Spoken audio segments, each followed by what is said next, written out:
I will absolutely apologize sometime in the hopefully distant future if I'm ever wrong.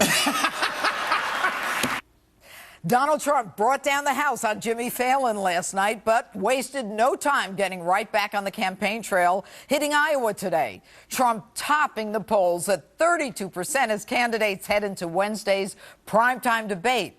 With me now, former Colorado Congressman and 2008 GOP primary presidential candidate Tom Tancredo. Tom, thanks for being with us. Yeah, pleasure, Judge. All right.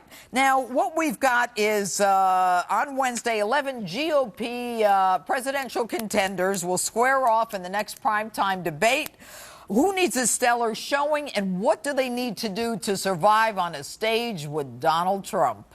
Donald Trump. Well, think about this. They have to all think about this, and that is, who is your audience? Who are you trying to attract to your camp? It's not the general public.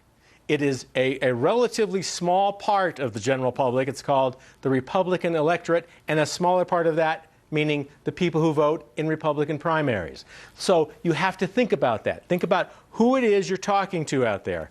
And I'll tell you right now, Judge, if they're smart, they will forget about, all of them, forget about talking about anything they've done as governors or anything else that even smacks as traditional politics. Politics as usual.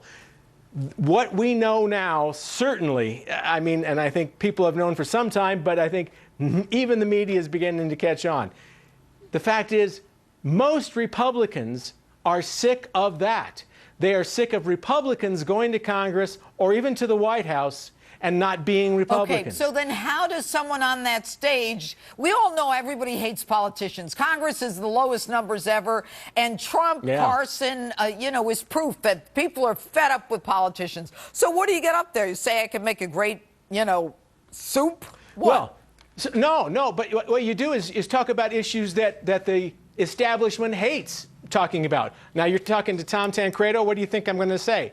Immigration, right? You talk about what you're going to do about immigration. You're talking about how you're going to stop it. You talk about how you're going to stop Muslim immigration into America. That will send the establishment into orbit, but it will tell your hardcore Republican conservatives who you are. If you want to make strides in this thing, if you want to have any inroads at all against Donald Trump, you better forget about being a traditional Republican candidate. But you talked about immigration years ago when you were on that presidential primary stage. Why is it resonating with Donald Trump?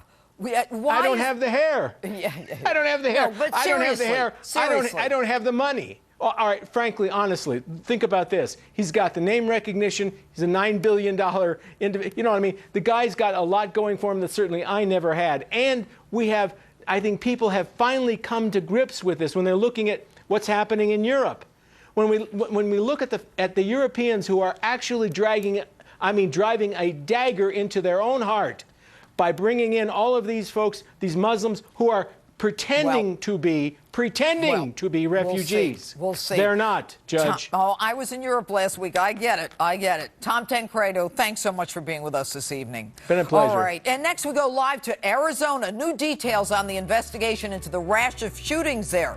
Plus, we talk the Iran deal. New York Congressman Lee Zeldin is here, as well as former Clinton Ambassador Nancy Soderberg. Stay with us. And of course, Diamond and Silk, the Stump for Trump sisters, join me. Keep it here.